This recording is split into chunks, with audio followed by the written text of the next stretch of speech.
মেঘ রোদ্দুরের খেলা।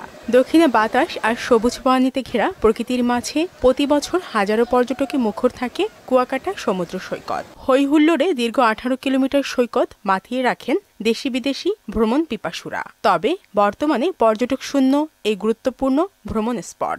আবাসিক হোটেল, মোটেল, রেস্তোরাঁ, রিসোর্ট পাড়াগুলোয় শুনশান নীরবতা। দেশের চলমান পরিস্থিতিতে এমন সংকটে পর্যটন সংশ্লিষ্ট ব্যবসায়ীরা অবরোধের কারণে কোনো দূরপাল্লা গাড়ি আসতো না, এর জন্য কোনো টুরিস্টও আসতে পারে না। যোগাযোগ ব্যবস্থা বন্ধ থাকার কারণে মূলত সে লসটা হয়েছে আর কি। আমাদের অনেকগুলো কর্পোরেট প্রোগ্রাম হওয়ার কথা ছিল, সেগুলো সব ক্যান্সেল হয়ে গেছে।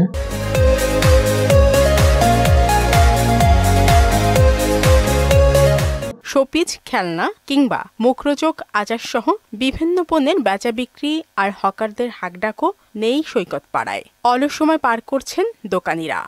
আমরা দোকানপাট খুলি, কোনো কাস্টমার নাই, বিসমিল্লাহ পর্যন্ত হয় না দোকানে। আশাবাদী যে সামনে কিছু লোক আসবে, গাড়ি ঘোড়া ছাড়ছে, আশা করি সামনে আস্তে আস্তে পর্যটক বাড়বে আমাদের কুয়াকাটা। পদ্মা সেতু উদ্বোধনের পর দেশের দ্বিতীয় বৃহত্তম পর্যটন কেন্দ্র কুয়াকাটায় পর্যটক সমাগম বাড়ায়, বিনিয়োগও বেড়ে যায়। এমন তথ্য দিয়ে শীঘ্রই সময় বদলে যাওয়ার প্রত্যাশা জানান এ ব্যবসায়ী নেতা।